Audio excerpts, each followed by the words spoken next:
Antologi Pembacaan Firman Tuhan yang Maha Kuasa.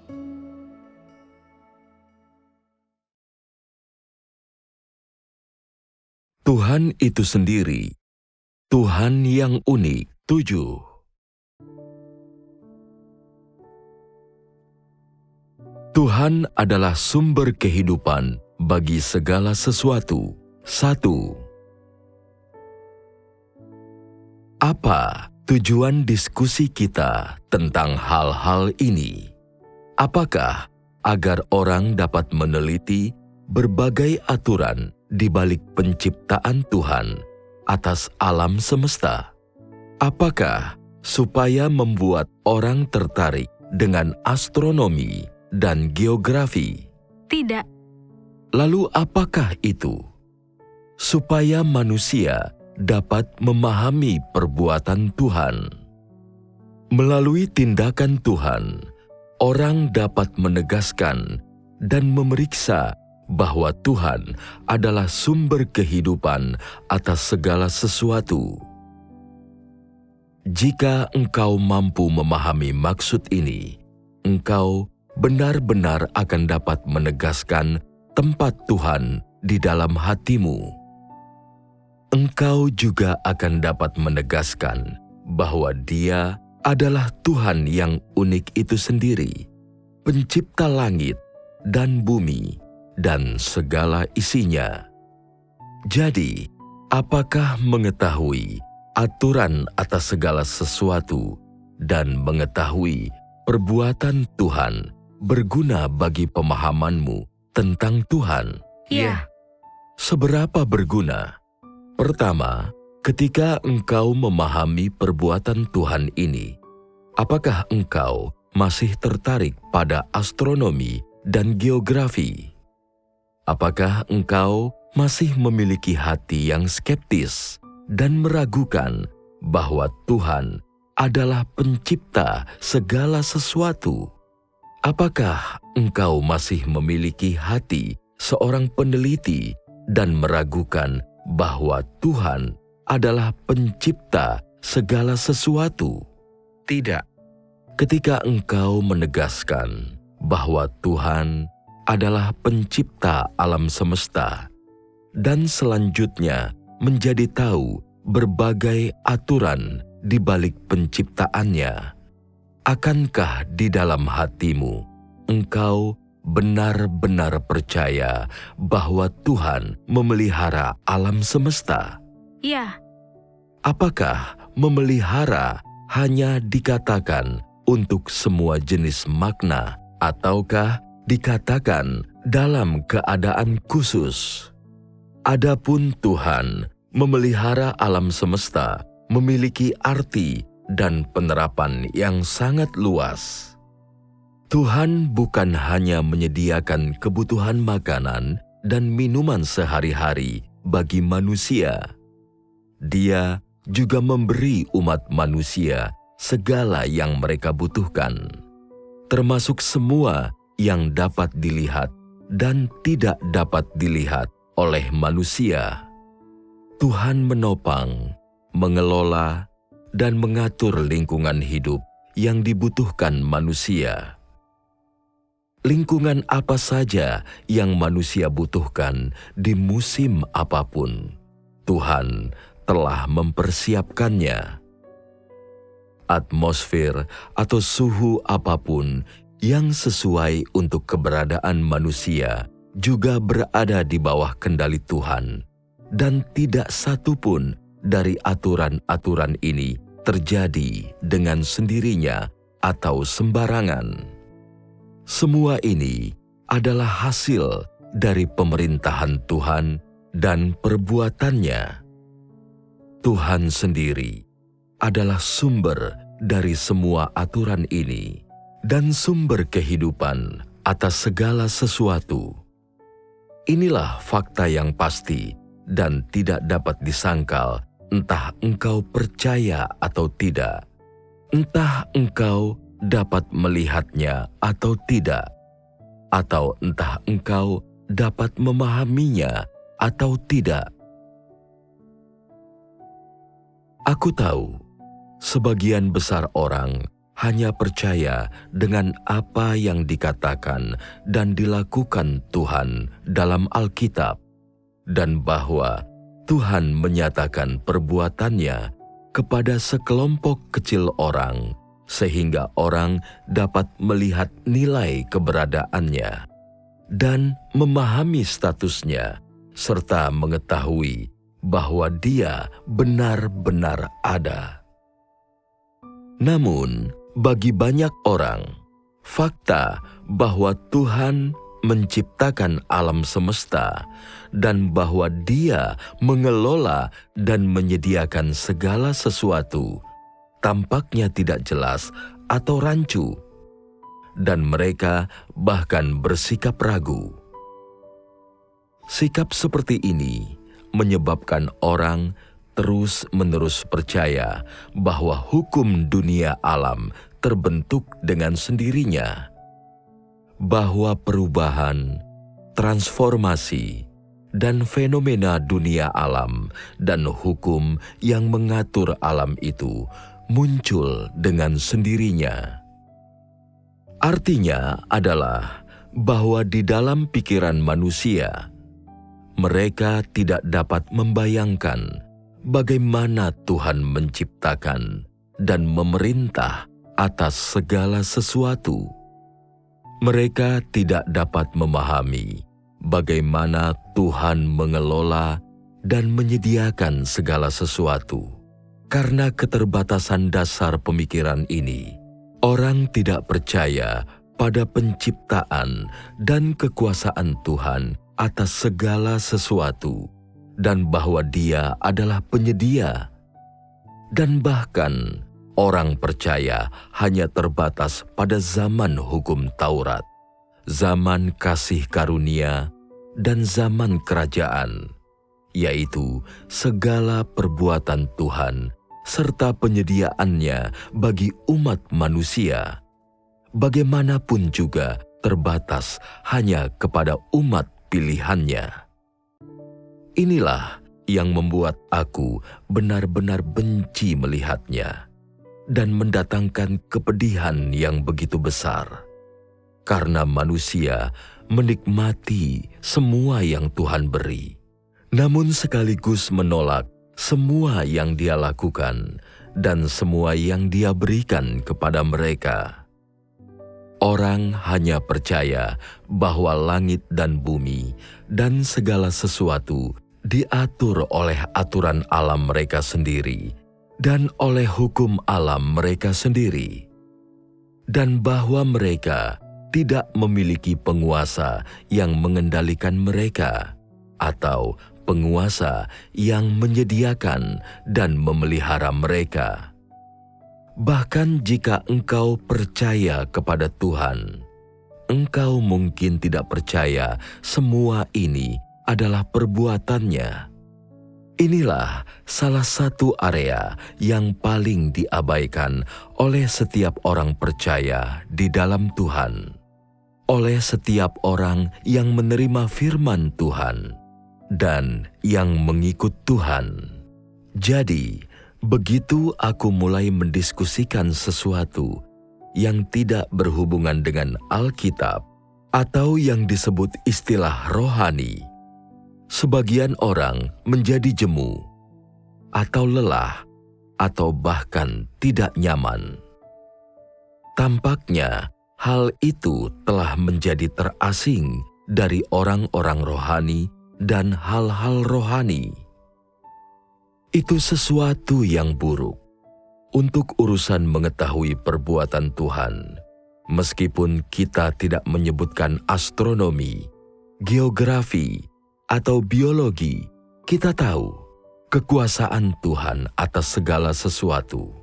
Kita tahu penyediaannya atas segala sesuatu, dan bahwa Dia adalah sumber segala sesuatu. Ini adalah tugas yang penting dan harus dipelajari. Paham? Pada dua cerita yang baru saja aku sampaikan, meskipun mungkin ada beberapa konten yang tidak biasa dan mungkin telah disampaikan dan diungkapkan kepadamu dengan cara yang unik. Aku tetap ingin menggunakan bahasa yang mudah dan metode sederhana sehingga engkau sekalian dapat memahami dan menerima sesuatu secara lebih mendalam. Inilah satu-satunya tujuanku. Aku ingin engkau sekalian melihat dan percaya bahwa Tuhan adalah penguasa segala sesuatu. Melalui cerita dan adegan singkat ini, tujuan menceritakan cerita-cerita ini adalah untuk memungkinkan engkau melihat dan mengetahui perbuatan Tuhan yang tak terbatas dalam sebuah cerita yang terbatas. Mengenai kapan engkau sekalian akan mencapai hasil ini sepenuhnya, itu tergantung pada pengalamanmu sendiri dan pengejaran pribadimu sekalian.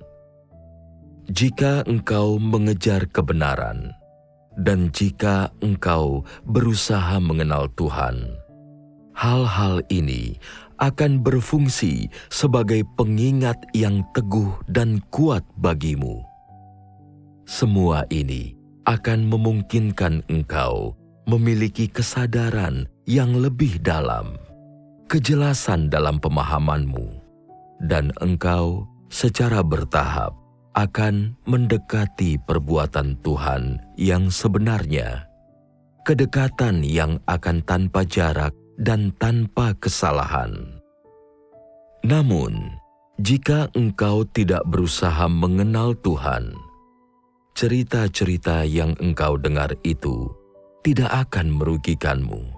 Engkau sekalian mungkin hanya menganggapnya kisah nyata. Apakah engkau sekalian memahami sesuatu dari dua cerita ini?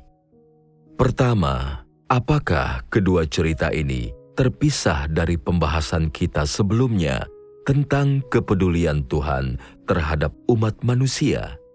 Apakah ada hubungan yang tak terelakkan? Ya. Apa hubungannya? Apakah dalam dua cerita ini kita melihat perbuatan Tuhan dan bagaimana Dia merencanakan dan menangani segalanya untuk umat manusia? Apakah semua yang Tuhan lakukan dan semua pikirannya diarahkan pada keberadaan manusia? Ya. Bukankah pemikiran dan pertimbangan Tuhan yang cermat bagi umat manusia itu sangat nyata? Manusia tidak harus melakukan apapun. Tuhan telah mempersiapkan bagi manusia udara yang mereka hirup. Sayuran dan buah-buahan yang mereka makan sudah tersedia. Dari utara ke selatan, dari timur ke barat, masing-masing daerah memiliki sumber daya alamnya sendiri, dan berbagai tanaman pangan serta buah-buahan dan sayur-sayuran telah Tuhan persiapkan. Berbicara tentang lingkungan yang lebih luas, Tuhan menjadikan segala sesuatu saling terkait, saling terjalin, dan saling tergantung. Dia menggunakan metode dan aturan-aturan ini untuk mempertahankan kelangsungan hidup dan keberadaan segala sesuatu. Dengan cara inilah, manusia telah hidup dengan tenang dan damai, serta telah tumbuh dan bertambah banyak dari satu generasi ke generasi berikutnya di lingkungan hidup ini hingga sekarang. Artinya, Tuhan menyeimbangkan lingkungan alam. Jika kedaulatan dan kendali Tuhan tidak berada pada tempatnya, tidak seorang pun bisa menjaga dan menyeimbangkan lingkungan. Bahkan jika lingkungan itu diciptakan oleh Tuhan pada mulanya, di beberapa tempat tidak ada udara. Oleh karena itu, orang tidak dapat tinggal di sana, dan mereka tidak boleh keluar batas. Ini demi perlindungan umat manusia, dan hal-hal ini sangat misterius. Setiap sudut lingkungan, panjang dan luasnya bumi, dan setiap makhluk hidup di bumi, baik yang hidup maupun mati, dipersiapkan oleh Tuhan, dan Dia mempertimbangkannya. Mengapa benda ini diperlukan? Mengapa yang itu tidak perlu? Apakah tujuan memiliki benda ini di sini, dan mengapa yang itu harus ada di sana? Tuhan sudah mempertimbangkan semua ini, dan manusia tidak perlu berpikir tentang itu. Ada beberapa orang bodoh yang selalu berpikir tentang memindahkan gunung. Tetapi daripada melakukan itu, mengapa tidak pindah ke dataran? Jika engkau tidak suka gunung, mengapa tinggal di dekat gunung? Bukankah ini bodoh? Apa yang terjadi jika engkau memindahkan gunung? Badai akan bertiup, atau gelombang dahsyat akan melanda, dan rumah orang-orang akan hancur. Bukankah merupakan hal yang bodoh bila melakukan itu? Benar? Orang hanya bisa menghancurkan. Mereka bahkan tidak dapat mempertahankan satu-satunya tempat tinggal mereka. Namun mereka ingin menyediakan segalanya. Ini mustahil. Tuhan mengizinkan manusia mengelola segala sesuatu dan berkuasa atasnya. Tetapi, apakah manusia melakukan pekerjaan yang baik? Tidak. Bagaimana manusia melakukan pekerjaan yang buruk? Manusia cenderung menuju kehancuran. Manusia bukan hanya tidak dapat melestarikan segala sesuatu sebagaimana Tuhan menciptakan semuanya. Dia sebenarnya telah menghancurkannya. Manusia telah mengikis gunung menjadi puing-puing, menyesakkan lautan, dan mengubah dataran menjadi padang gurun yang tidak bisa didiami siapapun.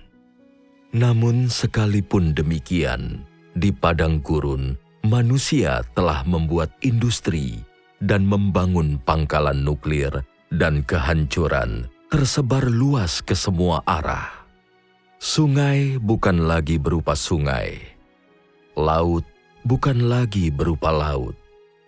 Ketika umat manusia merusak keseimbangan dan aturan alam, hari bencana dan kematian mereka tidak jauh dan tak terhindarkan. Ketika bencana tiba, mereka akan tahu betapa berharganya ciptaan Tuhan dan betapa pentingnya semua itu bagi umat manusia. Manusia yang hidup di lingkungan dengan iklim yang baik rasanya seperti berada di surga. Orang tidak menyadari berkat ini. Tetapi saat mereka kehilangan semuanya, mereka akan melihat betapa langka dan berharganya semua ini. Bagaimana cara mendapatkan semua ini kembali? Apakah yang bisa dilakukan manusia jika Tuhan tidak sudi menciptakannya lagi? Apakah yang bisa engkau sekalian lakukan? Kami tidak bisa melakukan apa-apa. Sebenarnya, ada sesuatu yang dapat engkau lakukan, dan itu sangat sederhana.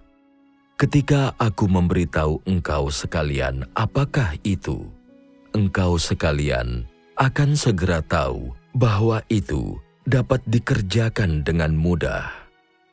Mengapa manusia menemukan dirinya dalam keadaan lingkungan yang sulit saat ini? Apakah karena keserakahan manusia dan penghancuran yang dilakukan olehnya? Jika manusia mengakhiri penghancuran ini. Bukankah lingkungan hidup akan berangsur-angsur membaik dengan sendirinya jika Tuhan tidak berbuat apa-apa? Jika Tuhan tidak ingin lagi berbuat apapun untuk umat manusia, artinya Dia tidak ingin campur tangan. Metode terbaik bagi umat manusia adalah dengan menghentikan penghancuran ini dan mengembalikan segala sesuatu ke keadaan semula. Mengakhiri semua penghancuran ini berarti menghentikan penjarahan dan perusakan atas segala sesuatu yang telah Tuhan ciptakan.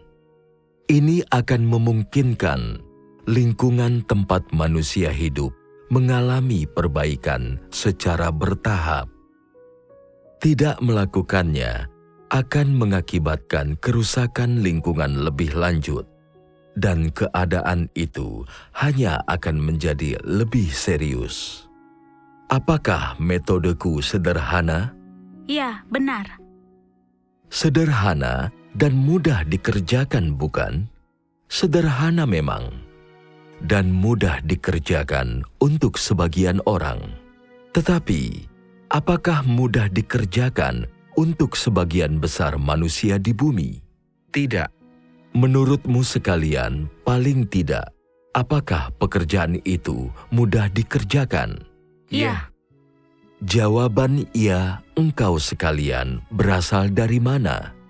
Dapatkah seseorang mengatakan bahwa ini melibatkan pembentukan dasar pemahaman tentang perbuatan Tuhan? Dapatkah seseorang mengatakan ini melibatkan kepatuhan akan aturan dan rencana Tuhan?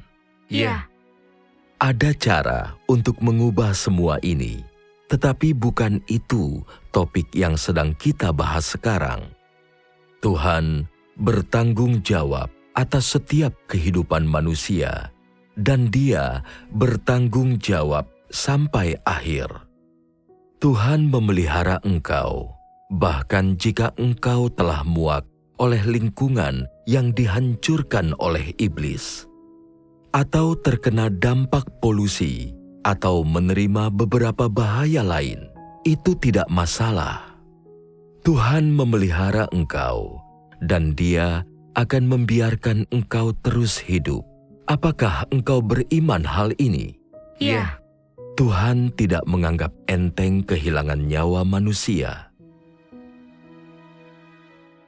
Sudahkah engkau sekalian merasakan pentingnya mengenali Tuhan sebagai sumber kehidupan atas segala sesuatu? Ya, sudah. Perasaan apakah yang engkau sekalian rasakan? Silakan, dan aku akan mendengarkan. Di masa lalu, kami tidak pernah berpikir untuk menghubungkan gunung, laut, dan danau dengan tindakan Tuhan. Hari ini, melalui persekutuan Tuhan, kami mengerti bahwa semua ini selalu merupakan tindakan Tuhan dan muncul dari hikmat-Nya. Jadi kami melihat bahwa penciptaan Tuhan atas segala sesuatu ditentukan sejak awal dan memiliki kehendak baik Tuhan. Segala sesuatu saling berhubungan, dan umat manusia adalah penerima manfaat tertinggi. Yang kami dengar hari ini terasa sangat segar dan baru, dan kami telah merasakan betapa nyata tindakan Tuhan. Dalam kenyataan dan kehidupan kami sehari-hari, kami benar-benar memandang segala sesuatu sebagaimana adanya ketika kami berhubungan dengan makhluk hidup. Engkau benar-benar melihatnya, bukan? Tuhan memelihara manusia bukan tanpa dasar yang kuat. Dia tidak hanya mengucapkan beberapa kata dan selesai. Tuhan berbuat begitu banyak, bahkan hal-hal yang tidak engkau lihat, Dia lakukan demi kebaikanmu. Manusia hidup di lingkungan ini, di alam semesta yang Tuhan ciptakan. Dan di dalamnya, manusia dan hal-hal lainnya saling tergantung. Sebagaimana gas yang dikeluarkan dari tanaman memurnikan udara dan memberi manfaat bagi orang-orang yang menghirupnya. Namun, beberapa tanaman beracun bagi manusia. Tetapi, bukankah ada tanaman lain yang menjadi penangkalnya? Inilah salah satu keajaiban penciptaan Tuhan. Kita tidak membahas topik ini sekarang. Sebaliknya, kita terutama membahas saling ketergantungan antara manusia dan hal-hal lain. Bagaimana manusia tidak dapat hidup tanpa hal-hal lain. Apakah pentingnya penciptaan Tuhan atas segala sesuatu? Manusia tidak dapat hidup tanpa hal-hal lain. Seperti manusia membutuhkan udara untuk hidup. Dan bagaimana jika engkau ditempatkan dalam ruang hampa udara? Engkau akan segera mati. Inilah prinsip sangat mendasar yang memungkinkan engkau melihat bahwa manusia membutuhkan hal-hal lain. Jadi, sikap macam apakah yang harus dimiliki manusia terhadap segala sesuatu? Menghargainya. Menghargai, melindungi, memanfaatkan secara efisien, tidak menghancurkannya, tidak menyia-nyiakan, dan tidak mengubahnya dengan seenaknya.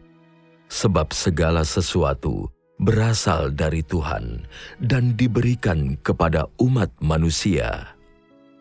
Dan manusia harus memperlakukannya dengan kesungguhan hati. Hari ini, kita telah membahas 2 topik ini, dan engkau sekalian boleh pulang dan memikirkannya baik-baik. Lain kali, kita akan membahas beberapa hal secara lebih rinci. Persekutuan kita akan berakhir sampai di sini untuk hari ini. Sampai jumpa. Sampai jumpa.